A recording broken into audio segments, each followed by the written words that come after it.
Hello everyone, this is Zaid Malik and I hope you have a wonderful day. तो बच्चों आज हम पढ़ने जा रहे हैं chapter eigenvalues and Cayley Hamilton theorem में डायगोनलाइजेबल।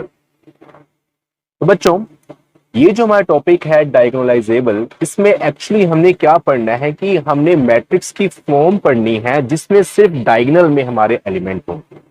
मैं आपको यहाँ पर समझाता हूं कि यहां पर हम एक मैट्रिक्स बनाएंगे, जैसे कि मान लो ये हमारी 3x3 ऑर्डर मैट्रिक्स है, तो इसकी ये होता है डायगोनल। ठीक है, ऐसे जो ये तिरछा होता है इसको हम बोलते हैं डायगोनल। सिर्फ इसके ये डायगोनल में ही एलिमेंट होंगे, 2 3 1 कुछ भी हो सकता है, और बाकी सारे एलिमेंट्स 0 होंगे। ठीक है बच्चों, अगर बच्चों मैं बात करता हूं 2x2 ऑर्डर के मैट्रिक्स की, तो इसके डायगोनल में एलिमेंट जैसे कुछ होंगे 1 2, और बाकी जो इसके एलिमेंट्स होंगे वो 0 0 होंगे। तो बच्चों हमने डायगोनलाइजेबल टॉपिक में इस टाइप की मैट्रिक्स बना ली कि सिर्फ एक डायगोनल में एलिमेंट्स हो, बाकी सारे एलिमेंट्स 0। तो बच्चों यहां पर इसकी डेफिनेशन है n into n matrix A is called diagonalizable if there exists an irreversible n into n matrix P such that P inverse AP is a diagonal matrix. The matrix P is said to be diagonalizable the matrix A. ठीक है बच्चों, तो बच्चों इस definition को समझो कि हमें ए जो मैट्रिक्स चाहिए, सबसे पहले वो n इंटू n ऑर्डर की मैट्रिक्स चाहिए, मतलब कि ये हमारी एक स्क्वायर मैट्रिक्स है। जितने इस मैट्रिक्स के अंदर रो है उतने ही कॉलम्स हैं, तो इससे हमें ये चलता है पता कि हमें एक स्क्वायर मैट्रिक्स चाहिए। और बच्चों हम एक स्क्वायर मैट्रिक्स को जिसका ऑर्डर n इंटू n है, जनरल में हम लिखते हैं स्क्वायर मैट्रिक्स के ऑर्डर को n इंटू n लिखते हैं, इसको हम डायगोनलाइजेबल मैट्रिक्स तब कहेंगे जब बच्चों ये एक invertible n into n order की ही मैट्रिक्स P एग्जिस्ट करेगा। मतलब एक अदर स्क्वायर मैट्रिक्स, एक अनदर स्क्वायर मैट्रिक्स यहां पर एग्जिस्ट होगी। और बच्चों हम ये जो मैट्रिक्स बनाएंगे, ठीक है ना, जो ये डायगोनल वाली मैट्रिक्स बनाएंगे वो हम इस फॉर्म से बनाएंगे। कैसे बनाएंगे? हम इससे P फाइंड करेंगे और बच्चों P से हम P इनवर्स फाइंड करेंगे। उसके बाद बच्चों हम P इनवर्स AP को आपस में मल्टीप्लाई करेंगे, और बच्चों जो हमें रिजल्टेंट मैट्रिक्स मिलेगा वही हमारा डायगोनल में जो एलिमेंट्स वाला मैट्रिक्स है डायगोनलाइजेबल मैट्रिक्स होगा। ठीक है बच्चों, तो बच्चों इसका वर्किंग मेथड, और या फिर कह सकते हैं कि वर्किंग रूल इसका यहां पर हमने लिखा हुआ है। स्टेप 1 में बच्चों हमने क्या करना है, find eigenvalues λ1 λ2 so on λn। तो बच्चों यहां पर हमें एक मैट्रिक्स ए गिवन होगी, इसके हमने आइगन वैल्यूज फाइंड करने हैं जैसे कि हमने पिछले टॉपिक में किए थे। उसके बाद बच्चों फाइंड कोरेस्पॉन्डिंग आइगन वेक्टर, तो फिर हमने कोरेस्पॉन्डिंग आइगन वेक्टर भी फाइंड करने हैं जो कि हमने पीछे किया था। तो बच्चों पहले स्टेप में हमने क्या करना है, आइगन वैल्यूज फाइंड करनी है, उसके बाद आइगन वेक्टर्स फाइंड करने हैं। और बच्चों यहां पर एक कंडीशन है कि if number of eigen vectors less than order n, okay, तो ए इज नॉट डायगोनलाइजेबल। तो बच्चों अगर हमारे जो आइगन वेक्टर्स हैं ये इसके ऑर्डर से कम है, मान लो कि हमारा 3x3 ऑर्डर का मैट्रिक्स है और लेकिन हमारे जो आइगन वेक्टर्स ओनली 2 आ रहे हैं, तो वो डायगोनलाइजेबल मैट्रिक्स नहीं होगा। ठीक है ना, तो बच्चों अगर हमारे आइगन वेक्टर्स का जो नंबर है वो ऑर्डर से कम हो, ठीक है ना, जो ऑर्डर हमें ए मैट्रिक्स गिवन है और उसके ऑर्डर से कम हो, तो वो मैट्रिक्स डायगोनलाइजेबल मैट्रिक्स नहीं होगा। उसके बाद बच्चों स्टेप 3 हमारा क्या है, P हमने कैसे फाइंड करना है कि जो हमारे पास आइगन वेक्टर्स आएंगे उससे ही हम क्या बनाएंगे, P मैट्रिक्स बनाएंगे, और इसी से ही हम P इनवर्स जो मैट्रिक्स है वो फाइंड करेंगे। ठीक है ना, जो हमारे पास आइगन वेक्टर्स आएंगे उसी से हम P मैट्रिक्स बनाएंगे, और बच्चों फिर हम उस P मैट्रिक्स से P इनवर्स फाइंड करेंगे। ठीक है, अब बच्चों लास्ट में हमने क्या करना है, P इनवर्स AP हमने मल्टीप्लाई करना है आपस में इन 3 मैट्रिक्स को। और बच्चों जो हमारा लास्ट में रिजल्टेंट मैट्रिक्स बनेगा जिसके डायगोनल में एलिमेंट्स होंगे और बाकी सारे एलिमेंट 0 होंगे, उस मैट्रिक्स को हम क्या बोलेंगे, डायगोनलाइजेबल मैट्रिक्स। ठीक है बच्चों, तो इसका ये वर्किंग मेथड है। आई होप कि आपको समझ आया होगा। अब बच्चों हम आगे करते हैं इससे रिलेटेड एक एग्जांपल, ताकि कुछ भी क्यूरी है इससे रिलेटेड आपकी वो दूर हो जाए। ओके, तो बच्चों उससे पहले आप इतना नोट कर लें, फिर हम आगे बात करते हैं। नाउ स्टूडेंट्स, हमारी फर्स्ट एग्जांपल है डायगोनलाइजेबल द मैट्रिक्स 1 2 3 2। तो बच्चों यहाँ पर हमें एक 2 इंटू 2 ऑर्डर की स्क्वायर मैट्रिक्स गिवन है और इसको हमने डायगोनलाइज करना है। तो बच्चों सबसे पहले हमें इसके आइगन वैल्यूज और आइगन वेक्टर्स की वैल्यूज फाइंड करनी होगी। तो उसके लिए जो हमने पीछे टॉपिक्स में जो मेथड अप्लाई किया था, किसी मैट्रिक्स, किसी गिवन मैट्रिक्स के आइगन वैल्यू कैसे फाइंड करते हैं और आइगन वेक्टर्स कैसे फाइंड करते हैं, वही मेथड यहां पर हम अप्लाई करें। तो बच्चों इसका हम करते हैं solution.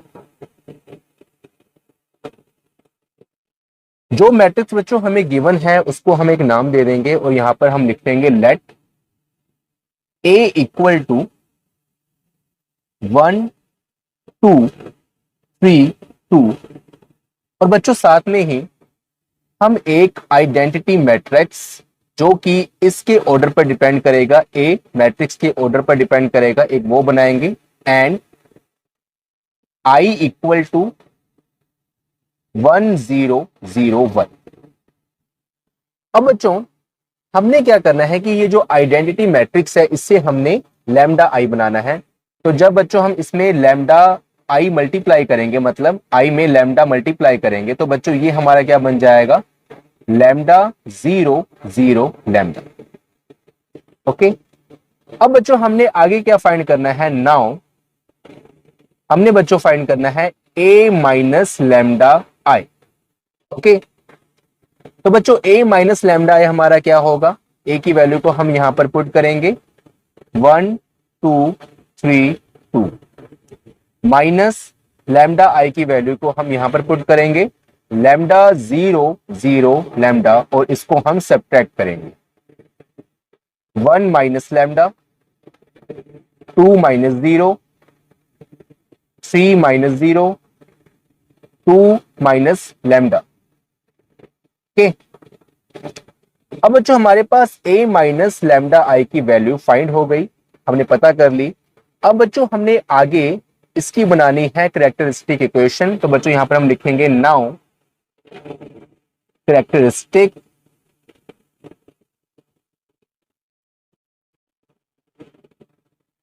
Equation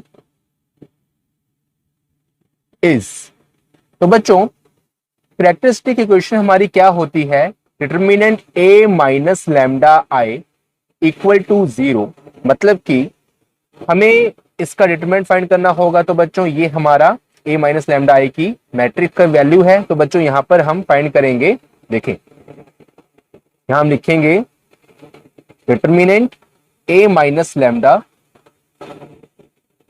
2 3 2 minus lambda, okay, equal to 0। अब बच्चों इस डिटर्मिनेंट को हम सॉल्व करेंगे। तो बच्चों ये हमारा बन जाए, यहां पर हम लगाते हैं और, ओके, और लगाते हैं। देखिए इसको हम सॉल्व करेंगे तो बच्चों ये हमारा बन जाएगा 1 माइनस लैम्डा 2 माइनस लैम्डा और 3 to the 6 minus 6 equal to 0। और इन दोनों ब्रैकेट्स को हम सॉल्व करेंगे 1 to the 2 minus lambda and minus lambda into 2 minus 2 lambda minus lambda plus lambda square and minus 6 equal to 0। अब बच्चों ये हमारा क्या बन जाएगा, लैम्डा स्क्वायर हमारा एज इट इज रहेगा minus 2 lambda minus 3 lambda and minus 6 plus 2 minus 4 equal to 0। ठीक है बच्चों, अब बच्चों इसको हम फैक्टराइजेशन मेथड से सोल्व करेंगे और लैम्डा की वैल्यू फाइंड करेंगे। पार्ट मैं यहां करता हूं, देखें हमारा ये पार्ट क्या, देखें lambda square minus 3 lambda minus 4 equal to 0। ठीक है बच्चों, तो बच्चों इसको मैं कैसे लिख सकता हूं, इसको मैं लिख सकता हूं lambda square minus 4 lambda and plus lambda minus 4। ठीक है, अगर हम ऐड और सब्ट्रैक्ट करें तो हमारा माइनस 3 लैम्डा बने और अगर हम मल्टीप्लाई करें तो हमारा माइनस 4 लैम्डा स्क्वायर बने और वो हमारा बन रहा है माइनस 4 लैम्डा प्लस लैम्डा को अगर हम करेंगे ऐड सब्ट्रैक्ट तो बच्चों हमारा बनेगा माइनस 3 लैम्डा। इन दोनों को अगर हम मल्टीप्लाई करेंगे तो बनेगा माइनस 4 लैम्डा स्क्वायर। ओके, तो बच्चों अब हम क्या करेंगे कि इतने पार्ट में से लैम्डा को निकालेंगे कॉमन और बाकी हमारा अंदर क्या बच जाएगा, लैम्डा माइनस 4। तो बच्चों इतने पार्ट में से हम +1 को निकालते हैं कॉमन और अंदर हमारा क्या बच जाएगा, लैम्डा माइनस 4। और बच्चों यहाँ पर हमारा बन जाएगा lambda +1 and lambda minus 4 equal to 0। और बच्चों यहाँ से हमारे पास लैम्डा की वैल्यू क्या आ गई, -1 एंड +4। ठीक है बच्चों, तो बच्चों यहाँ पर हमारे पास लैम्डा की वैल्यू 2 आ गई, -1 एंड +4। तो बच्चों ये आ गई हमारी आइगन वैल्यूज। अब बच्चों हमने क्या करना है कि इसके आइगन वेक्टर्स फाइंड करने हैं, तो वो बच्चों हम आगे करते हैं, उससे पहले अब इतना नोट करते हैं। नाउ स्टूडेंट हमने क्या करना है कि हमारे पास लैम्डा की वैल्यू क्या आई थी, लैम्डा की वैल्यू हमारे पास आई थी -1 एंड 4। ठीक है, इसको हमने यहाँ पर लिख लिया। अब बच्चों यहाँ पर हमने फाइंड करने हैं आइगन वेक्टर्स, तो उसके लिए हम केस बनाएंगे, केस 1। तो बच्चों यहाँ पर हम लिखेंगे the eigen vector x equal to xy not equal to 0 corresponding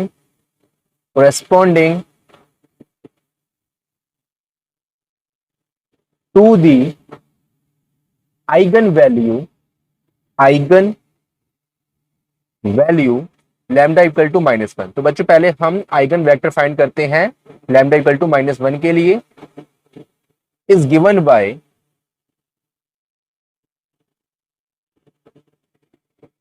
ax equal to lambda x. ax lambda x को शिफ्ट किया, minus lambda x equal to 0। ax यहां पर हमने आइडेंटिटी मैट्रिक्स का मल्टीप्लाई किया, उसके बाद बच्चों हमने x निकाला कॉमन, तो बच्चों हमारा अंदर बच जाएगा ब्रैकेट के a माइनस लैम्डा आई, बाहर x।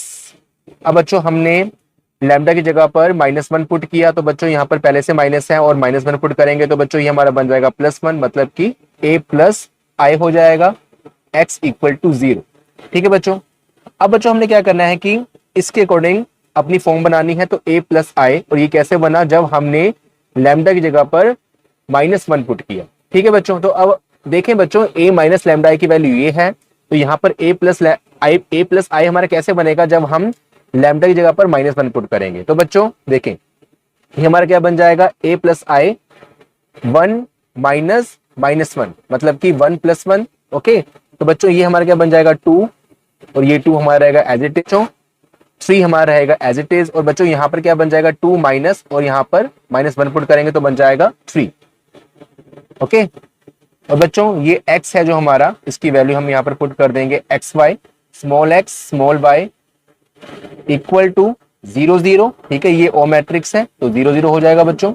अब बच्चों यहाँ पर हम क्या करेंगे कि एलिमेंट्री रो ट्रांसफॉर्मेशन यहाँ पर हम अप्लाई करेंगे, और इस मैट्रिक्स को, इसको हम बोलते हैं कोफिशिएंट मैट्रिक्स, इसको हम रिड्यूस करेंगे। तो बच्चों ये हमारा क्या बन जाएगा बाय, देखिए हम यहाँ पर कर सकते हैं बच्चों कि R1 को हम R1 हमारी जो फर्स्ट रो है इसको हम 1/2 के साथ डिवाइड कर सकते हैं, या फिर 1/2 के साथ R1 को मल्टीप्लाई कर सकते हैं। ठीक है, हम ये भी कह सकते हैं बच्चों। और बच्चों R2 को हम 1/3 के साथ मल्टीप्लाई कर सकते हैं। और बच्चों जब हम ये वाली ट्रांसफॉर्मेशन यहाँ पर लगाएंगे तो बच्चों यहाँ पर भी हमारा 1 1 हो जाएगा, और यहाँ पर भी हमारा 1 1 हो जाएगा। बच्चों ये हमारा xy एज इट इज रहेगा, और बच्चों राइट हैंड साइड में 0 0 हमारा एज इट इज रहेगा।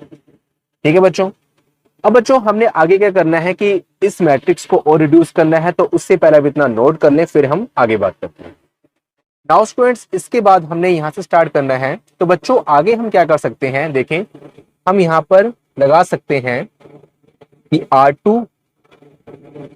R2 minus R1। ठीक है, हमने ये बच्चों क्या करना है कि हमारा पर्पस है कि R2 को हम 0 में कन्वर्ट कर दें, ये पूरी रो को, ये वाले एलिमेंट को और ये वाले एलिमेंट को हम 0 में कन्वर्ट कर दें। तो बच्चों हम अगर ये वाला रो ट्रांसफॉर्मेशन यहाँ पर अप्लाई करेंगे तो हमारी R2 0 में कन्वर्ट हो जाएगी, और बच्चों हमारी R1 एज इट इज रहेगी 1 1 0 0। ठीक है, और बच्चों xy हमारा एज इट इज रहेगा, और बच्चों ये 0 0 हमारा एज इट इज रहेगा। ओके, देखिए बच्चों अब बच्चों मैं थोड़ा डायरेक्टली करने जा रहा हूं, यहाँ पर एक लाइन लिखनी होती है कि ये जो हमारी कोफिशिएंट मैट्रिक्स है इसका जो रैंक 1 है, तो इसलिए इससे जो लीनियर इंडिपेंडेंट इक्वेशन बनेगी वो कितनी बनेगी, 2-1 बनेगी। कैसे, देखिए ये हमारी कोफिशिएंट मैट्रिक्स है बच्चों, इसका जो रैंक है वो कितना है, रैंक कितना है इसका 1।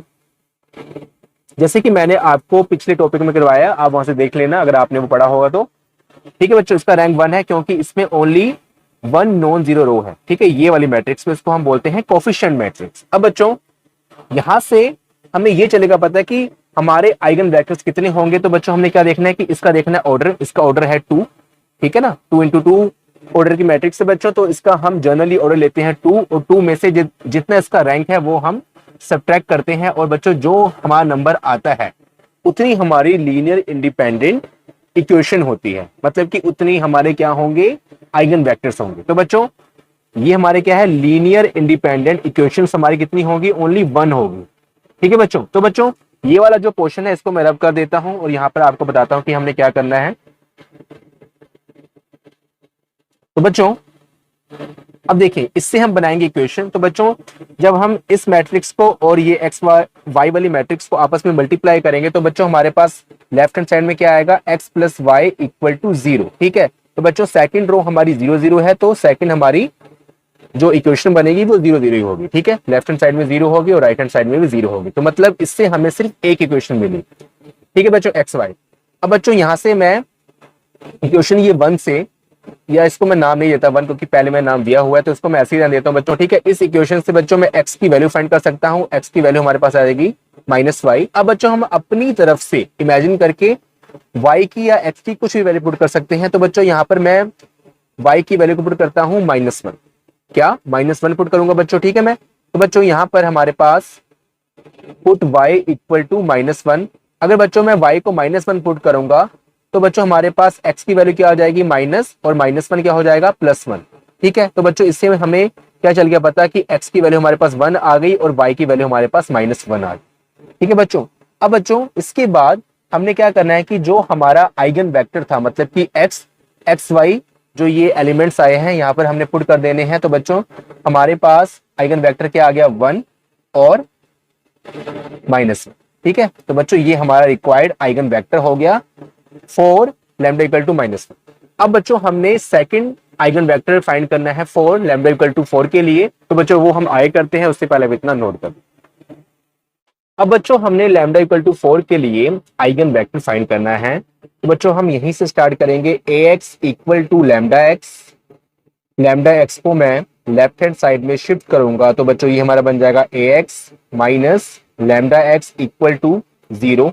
और बच्चों ये जो 0 है ये O को रिप्रेजेंट कर रहा है, मतलब कि 0 मैट्रिक्स को। अब बच्चों ax को मैं ax ही रहने दूंगा और यहाँ पर लैम्डा x में मैं आइडेंटिटी मैट्रिक्स का मल्टीप्लाई कर दूंगा, जैसे कि मैंने आपको पिछली वीडियोस में बताया है कि मैं क्यों करता हूं ऐसा। उसके बाद बच्चों मैं x को कॉमन निकालूंगा तो बच्चों यहाँ पर हमारा बच जाएगा a माइनस लैम्डा आई और x हमारा मल्टीप्लाई में हो जाएगा। अब बच्चों मैं लैम्डा की जो वैल्यू है 4 वो पुट कर दूंगा तो बच्चों ये हमारा बन जाएगा a माइनस 4i मल्टीप्लाई में x इक्वल टू 0।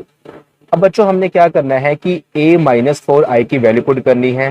तो बच्चों वो हमें क्या चलेगी पता कि इस फॉर्म से जहां जहां पर लैम्डा है वहां पर हमने 4 पुट करना है। तो बच्चों ये हमारा बन जाएगा, देखें 1 माइनस 4 मतलब कि -3, 2 हमारा एज इट इज रहेगा, 3 हमारा एज इट इज रहेगा, 2 माइनस 4 मतलब कि -2।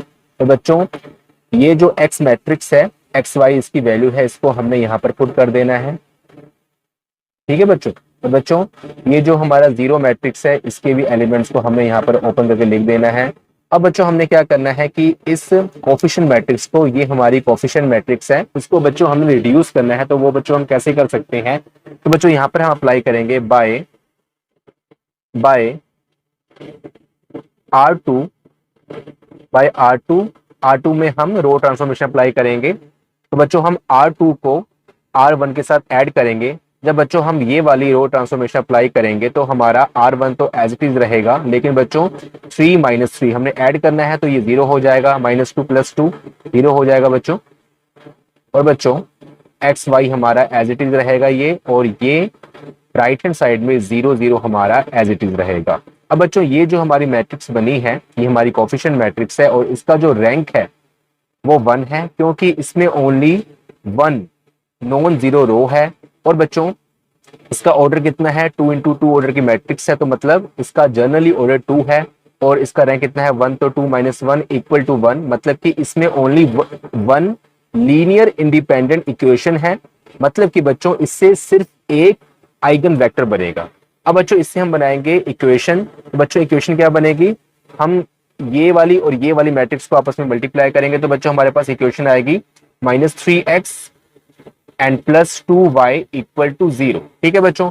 अब बच्चों यहां से हम x की वैल्यू फाइंड कर सकते हैं।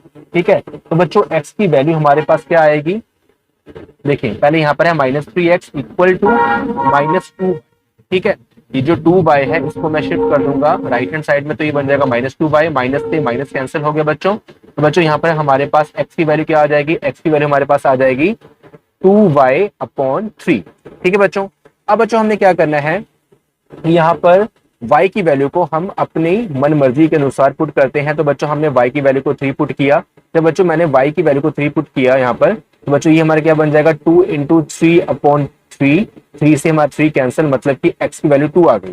ठीक है बच्चों, तो बच्चों यहाँ पर हमारे पास x की वैल्यू 2 आ गई और y की वैल्यू 3 आ गई। ओके, अब बच्चों हमने क्या करना है, तो इतने पोर्शन को मैं रब कर देता हूं। ठीक है, आप इसको नोट कर लें। तो बच्चों इसको मैं रब कर देता हूं। तो बच्चों हमारे पास इसके बाद हमने यहां पर आना है, हमारे पास जो आइगन वेक्टर है वो कितना आ गया बच्चों, हमारे पास हमने x और y की जो वैल्यू है वो पुट कर देनी है 2 और 3। ठीक है बच्चों। और बच्चों हमारे जो फर्स्ट केस में आइगन वेक्टर आया था वो कितना आया था, वो आया था बच्चों हमारा 1 और -1। ठीक है, और बच्चों यहां पर हमारा आइगन वेक्टर क्या आ गया इस केस में, केस नंबर 2 है। ठीक है, ये वाली ये केस नंबर 2 है, 2 और 3। तो बच्चों हमारे पास 2 आइगन वेक्टर आ गए। अब बच्चों हमने क्या करना है कि इन आइगन वेक्टर्स की हेल्प से हमने पी मैट्रिक्स बनाना है, तो वो बच्चों हम आगे करते हैं, उससे पहले आप इतना नोट करें। नाउ स्टूडेंट्स, अब हमने क्या करना है कि हमारे पास 2 आइगन वेक्टर्स आ गए हैं, ये x और ये भी x। अगर हम चाहें तो केस 1 में इसको नाम हम दे सकते हैं x1 और इसको नाम हम दे सकते हैं x2। अब बच्चों इससे हमने p वेक्टर फाइंड करना है, I am sorry p matrix find करना है। तो बच्चों हमारा p मैट्रिक्स क्या होगा, यहां पर हम लिखते हैं नाउ।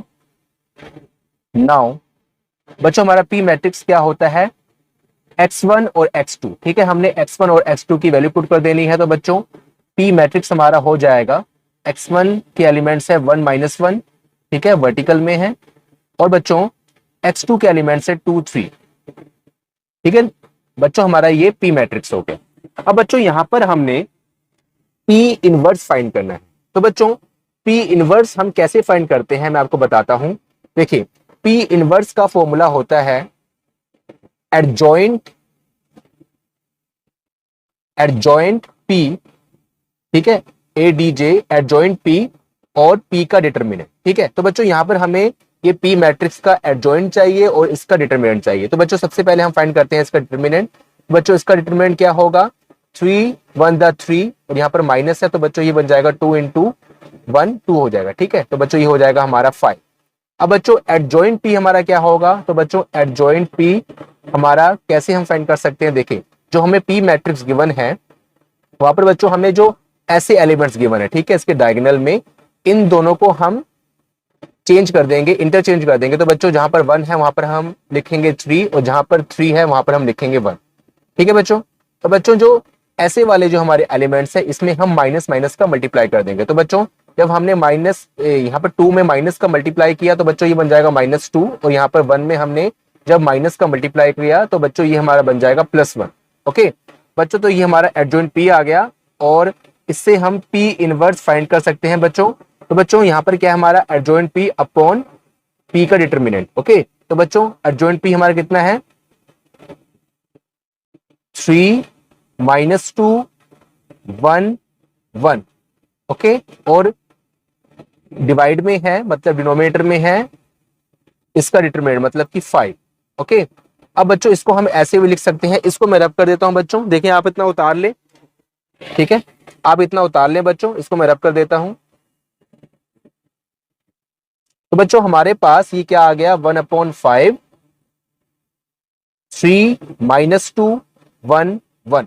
ठीक है बच्चों, तो बच्चों ये हमारे पास p इनवर्स आ गया। अब बच्चों हमने आगे क्या करना है, आगे हमने p इनवर्स AP की वैल्यू को फाइंड करना। तो वो बच्चों हम आगे करते हैं, उससे पहले अब इतना नोट कर लें। नाउ स्टूडेंट्स, यहाँ पर हमारे पास ए की वैल्यू है, पी की वैल्यू है और पी इनवर्स की वैल्यू है। अब बच्चों हमने यहाँ पर पी इनवर्स ए पी की वैल्यू को फाइंड करना है। तो बच्चों सबसे पहले है पी इनवर्स, और पी इनवर्स हमारा क्या है 1/5 मैट्रिक्स 3 -2 1 1 और मल्टीप्लाई में है ए हमारा मैट्रिक्स ये है 1 2 3 2। और बच्चों साथ में ही है पी हमारा है 1 2 -1 3 1 2 -1 3। अब बच्चों यहां पर हमने मैट्रिक्स को मल्टीप्लाई करना है। तो सबसे पहले बच्चों ये जो बाहर कांस्टेंट है इसको हम एज इट इज यहां पर रहने देंगे। तो बच्चों ये पहली दो मैट्रिक्स को आपस में हम मल्टीप्लाई करेंगे। तो बच्चों ये हमारा क्या बनेगा, देखें 3 1 3। ठीक है, इसको मैं थोड़ा सा साफ करके लिखता हूं कि आपको चल जाए पता। देखिए 1/5 हमारा एज इट इज रहेगा, और बच्चों इसको हम मल्टीप्लाई कैसे करेंगे 3 1 3 एंड -2 इंटू 3 क्या होता है हमारा -6। ओके, हमारा फर्स्ट एलिमेंट आ गया बच्चों। उसके बाद 3 2 6 एंड -2 इंटू 2 -4। उसके बाद बच्चों 1 1 1 एंड 1 इंटू 3 +3। उसके बाद बच्चों 1 2 2 एंड 1 2 2। ठीक है बच्चों, और साथ में बच्चों ये जो हमारा मैट्रिक्स है इसको हम एज इट इज यहां पर लिख देंगे 1 2 -1 3। अब बच्चों इसको हम सोल्व करेंगे तो बच्चों ये हमारा बन जाएगा 1/5 एज इट इज रहेगा बच्चों। 3 6 मतलब कि -3 6 -4 2 1 + 3 4 एंड 2 + 2 4 1 2 -1 3। उसके बाद बच्चों हमने क्या करना है कि ये 1/5 को एज इट इज यहां पर रखना है। और बच्चों देखें अब इन दोनों मैट्रिक्स को हम मल्टीप्लाई करेंगे तो -3 इंटू 1 -3 और 2 इंटू -1 मतलब कि -2। उसके बाद बच्चों -3 इंटू 2 -6 और 2 इंटू 3 +6। उसके बाद बच्चों 4 into 1 4 and 4 into -1 -4 and 4 into 2 8 and 4 into 3 12। ठीक है 12। ओके बच्चों, तो बच्चों ये हमारा क्या बन जाएगा 1/5 हमारा एज इट इज रहेगा। तो बच्चों ये हमारा बन जाएगा -3 -2 -5 -6 + 6 0 4 -4 0 8 + 12 20। अब बच्चों इस 1/5 को हम अंदर ले जाएंगे और ये हमारा क्या बन जाएगा बच्चों, देखें 1/5 है तो हो जाएगा 5/5 एंड 20/5। ठीक है, तो बच्चों ये हमारा बन जाएगा -5/5 -1 0 0 20/5 4। तो बच्चों देखिए ये जो हमारा मैट्रिक्स है इसके डायगोनल में जो एलिमेंट्स है -1 4 है और बाकी सारे एलिमेंट्स के 0 0 है। तो बच्चों ये हमारा रिक्वायर्ड डायगोनलाइजेबल मैट्रिक्स है और यही हमारा रिक्वायर्ड आंसर है। तो बच्चों ए का जो डायगोनलाइजेबल मैट्रिक्स है वो क्या है -1 0 0 4। तो बच्चों आई होप कि आपको नाउ स्टूडेंट्स ये हमारी सेकंड एग्जांपल है और इसमें हमें एक मैट्रिक्स गिवन है और इसको भी हमने चेक करना है कि ये डायगोनलाइजेबल है कि नहीं है। तो बच्चों मैं आपको बता दूं ये जो हमारी एग्जांपल है इसमें ये जो मैट्रिक्स ए है जिसको हम लेट करेंगे ये नॉन डायगोनलाइजेबल मैट्रिक्स है। तो बच्चों मैं आपको बताना चाहता हूं कि कुछ मैं आपको डायरेक्टली कुछ यहाँ पर जो चीजें हैं यूज करूंगा और आपको बस मैं इतना बताऊंगा कि अगर ऐसा केस आ जाए हमारे पास तो हमने इसको कैसे करना है जब हमारे पास ऐसा केस आए कि जो ये मैट्रिक्स हमारी नॉन डायगोनलाइजेबल मैट्रिक्स हो। तो बच्चों सबसे पहले तो हमने वही कि लेट करना है कि ये जो हमारी मैट्रिक्स है ये ए मैट्रिक्स है 2 -1 1 0। तो बच्चों इसके बाद हमने a - λi की वैल्यू फाइंड करनी है। ठीक है बच्चों, तो बच्चों ये मैं डायरेक्टली यहां पर लिख देता हूं कि हमारे पास a - λi की वैल्यू क्या आएगी 2 - λ -1 एंड 1 और -λ। उसके बाद बच्चों हमने इसका कैरेक्टरिस्टिक इक्वेशन बनाना है और इससे लैम्डा की वैल्यू फाइंड करनी है। तो बच्चों कैरेक्टरिस्टिक इक्वेशन हमारी कैसे बनती है जब इसका हम करते हैं डिटरमिनेंट करते हैं a - λi का डिटरमिनेंट इक्वल टू 0। तो बच्चों इस फॉर्म से हमने लैम्डा की वैल्यू फाइंड करनी है और बच्चों यहाँ पर हमारे पास लैम्डा की जो वैल्यू आएगी मैं डायरेक्ट लिख रहा हूँ बच्चों आपको ठीक है, आपने इसको बच्चों सोल्व करके देखना है। तो बच्चों लैम्डा की वैल्यू हमारे पास आएगी 1 1। ठीक है, तो बच्चों ये हमारे पास आइगन वैल्यू आ गई। इसके बाद बच्चों हमने आइगन वेक्टर फाइंड करने हैं। तो बच्चों वही केस 1 और केस 2। तो बच्चों यहाँ पर क्या है, लैम्डा की वैल्यू सेम आ रही है, रिपीटेड आ रही है, तो यहाँ पर केस 1 ही बनेगा। और बच्चों जब हम केस 1 बनाएंगे तो बच्चों यहाँ पर हमारे पास जो x मतलब कि आइगन वेक्टर आएगा वो बच्चों हमारा क्या आएगा, यहाँ पर आपको मैं बता देता हूं, देखिए 1 1 आएगा। ठीक है, तो बच्चों यहाँ पर मैं आपको बता देता हूँ कि यहाँ पर सिर्फ हमारे पास एक आइगन वेक्टर आएगा। ठीक है, मैं आपको केस बनाता हूँ कि केस क्या बनता है। देखें यहाँ पर मैं लिखूंगा a माइनस लैम्डा आई। ठीक है, x इक्वल टू 0। जब बच्चों हम लैम्डा की वैल्यू 1 पुट करेंगे तो बच्चों ये हमारा बन जाएगा a minus I x equal to 0। अब बच्चों हमने क्या करना है कि a माइनस आई की वैल्यू यहां से हमने फाइंड करनी है, लैम्डा की जगह पर हम 1 पुट कर देंगे। तो बच्चों ये हमारा बन जाएगा 2 माइनस 1 1 माइनस 1 1 और माइनस 1।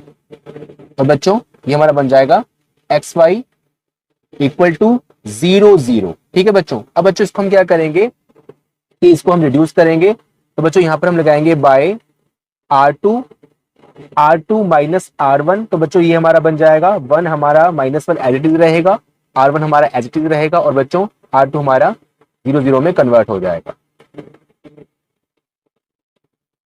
नाउ स्टूडेंट्स ये हमारी जो कोफिशिएंट मैट्रिक्स है, तो बच्चों इसमें इसका जो रैंक है, रैंक तो इसका 1 है क्योंकि इसमें सिर्फ 1 नॉन जीरो मैट्रिक्स है, और बच्चों 2 माइनस 1 क्योंकि इसका ऑर्डर 2 है, और इसमें से हम रैंक को सब्ट्रैक्ट करेंगे तो 1, मतलब कि इसमें ओनली 1 लीनियर इंडिपेंडेंट इक्वेशन है।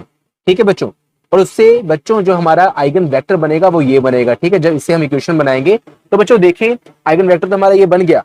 अब देखिए कि जो हमारा आइगन वेक्टर है कि number of eigen vector, number of eigen vector. ठीक है, आइगन वेक्टर ओनली 1 बना है, लेकिन इसका जो ऑर्डर है लेस देन n। ठीक है, इसका ऑर्डर क्या है, 2 है। नंबर ऑफ आइगन वेक्टर तो 1 है, ठीक है, लेकिन इसका जो ऑर्डर है वो 2 इंटू 2 है, मतलब कि जनरली हम लेते हैं 2। तो इसका मतलब बच्चों क्या हुआ कि ये कंडीशन हमारी फुलफिल हो रही है, इसलिए ए हमारा जो मैट्रिक्स है हम लिखेंगे लास्ट में यहां पर कि therefore A is non diagonalisable. Okay, diagonalisable matrix. Okay बच्चों, तो अगर हमारा नॉन डायगोनल वाला केस बनता है तो बच्चों हमने ऐसे करना है। ओके, तो बच्चों आई होप कि आपको फर्स्ट और सेकंड एग्जांपल समझ आई होगी और आपको ये टॉपिक भी समझ आया होगा। अगर आपको वीडियो से कुछ बेनिफिट हुआ हो तो प्लीज वीडियो को लाइक करें, अपने फ्रेंड्स के साथ इस वीडियो को शेयर करें, और अगर आपने अभी तक हमारे चैनल को सब्सक्राइब नहीं किया है तो प्लीज सब्सक्राइब कर लें।